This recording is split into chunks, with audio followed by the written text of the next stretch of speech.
చీమల్ని ఎందుకు చంపుతున్నావు?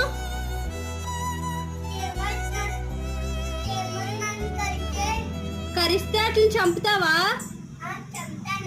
తప్పు. నిన్ను ఏ చీమ కరిచింది? పెద్ద చీమ చిన్న చీమ? ఎక్కడ కరిచింది? నీకు నచ్చిందా?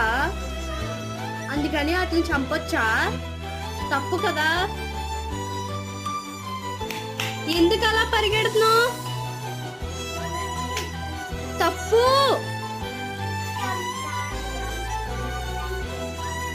అలా అనొచ్చా?